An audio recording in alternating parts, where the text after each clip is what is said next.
Olá pessoal, tudo bem? Olha só, ficaram faltando três questões aí, né? Três questões dissertativas. No livro 2 que vocês têm, livro do professor aí, lá na página 338,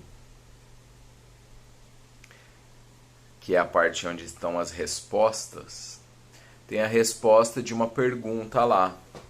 Questão para exercitar o pensamento. Questão 22. Sugestão de tabela.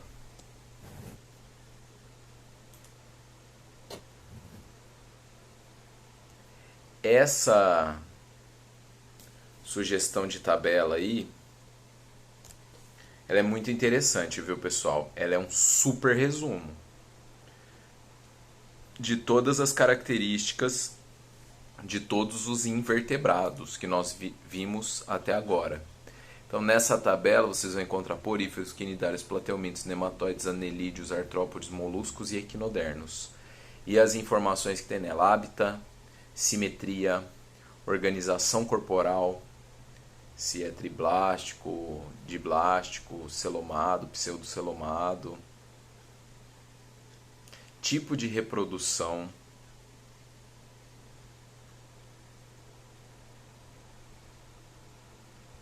depois nós temos uma para os artrópodes: hábitat, organização corporal, apêndices corporais, sistema circulatório, respiratório, excretor e reprodução, para todos os artrópodes. Então é um material interessante, viu? É legal que vocês vejam também.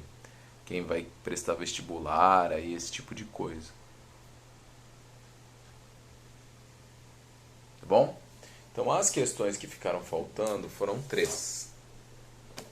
É bem rapidinho, viu, pessoal?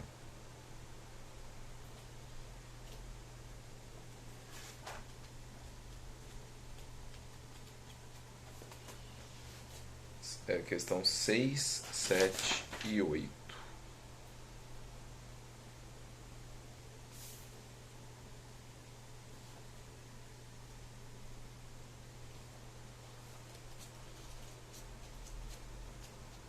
Lá da página 178. Questão 6. Deixa eu ver se eu consigo aumentar o brilho aqui.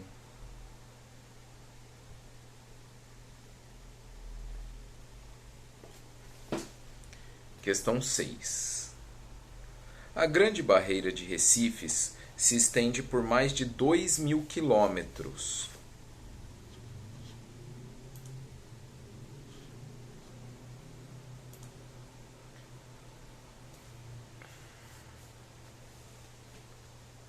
Ao longo da costa nordeste da Austrália e é considerada uma das maiores estruturas construídas por seres vivos.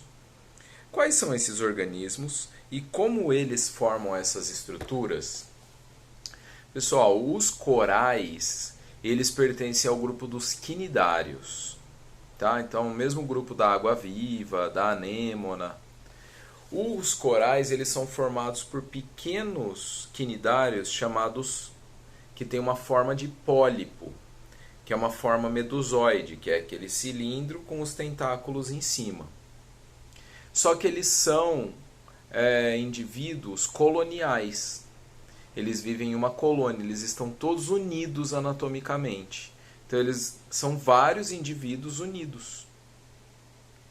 E eles secretam um esqueleto calcário que fica por baixo deles. Então eles vão depositando esse esqueleto calcário e crescendo sobre ele. E aí os corais vão se formando. Forma-se essa rocha calcária. E a parte viva do coral, ela é uma camada não muito espessa sobre o coral, aonde estão esses pólipos medusoides aí, onde estão os quinidários, os corais. Certo? Então é isso aí, a questão 6. Corais dos grupos dos quinidários, que secretam esse esqueleto calcário que forma a rocha, que é de que é constituído o Recife. 7. Do que se alimentam as minhocas? Por que são úteis para a agricultura? Caiu na FUVEST também, hein? As minhocas, elas são detritívoras. Elas ingerem detritos que estão no solo. Matéria vegetal morta, pode ter também algum animal morto, né? Mas é mais matéria vegetal mesmo. Então elas vão comendo, né, e defecando e formando túneis no solo, formando galerias que servem para aerar o solo, ou seja, a entrada de oxigênio no solo.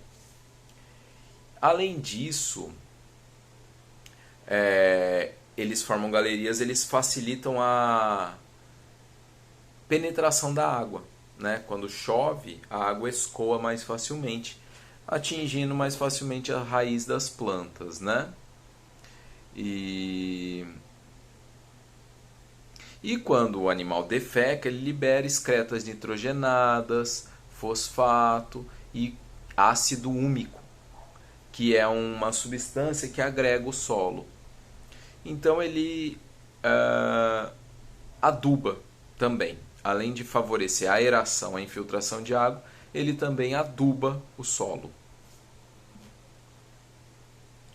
Finalmente, a questão 8.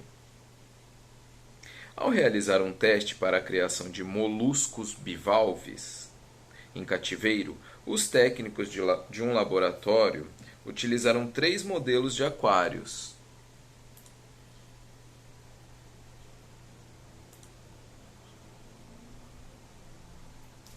Todos com mecanismos de aeração semelhantes. Em um deles, o A, os animais foram colocados em água marinha reconstituída a partir de água destilada, onde se adicionaram sais em quantidades suficientes para reproduzir a água com as mesmas características químicas da água do mar. Nos outros 2 aquários, utilizou-se água bombeada diretamente do mar, sendo que em um deles, B, a água passava por filtros antes de chegar ao aquário, e no terceiro aquário, C, a água era bombeada diretamente para o aquário. Com base nessas informações, em qual dos aquários os bivalves têm maiores chances de sobrevivência? Por quê?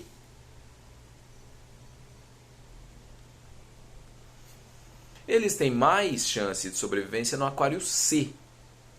Porque no aquário C a água está sendo bombeada junto com o plâncton, fito e zooplâncton, que são organismos microscópicos que servirão de alimento para esses bivalves.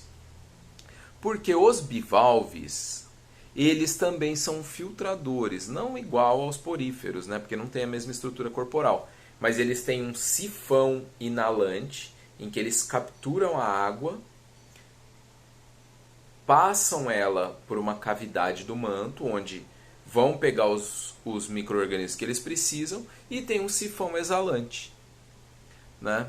Então os bivalves, eles são o que a gente chama de filtradores, e eles dependem dos micro-organismos que vivem em suspensão na água, que estão ausentes no aquário A e no aquário B também, porque a água foi filtrada, né? Então esses micro-organismos ficaram para trás.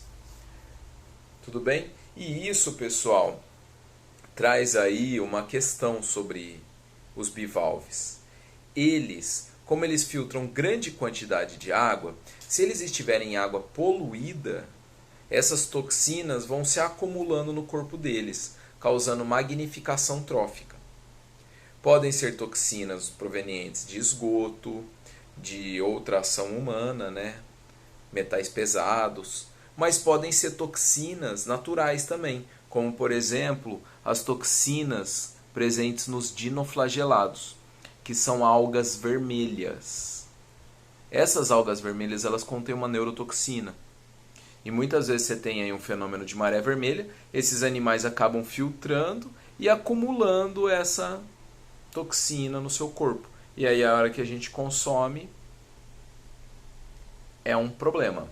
Então qual que é uma prática interessante que quem vende ostra faz? Antes de servir para o cliente, deixa ela viva na água filtrada, na água limpa. porque aí ela vai dar uma depurada, né? Ela vai eliminar um pouco daquela toxina que ela possa ter acumulado, certo?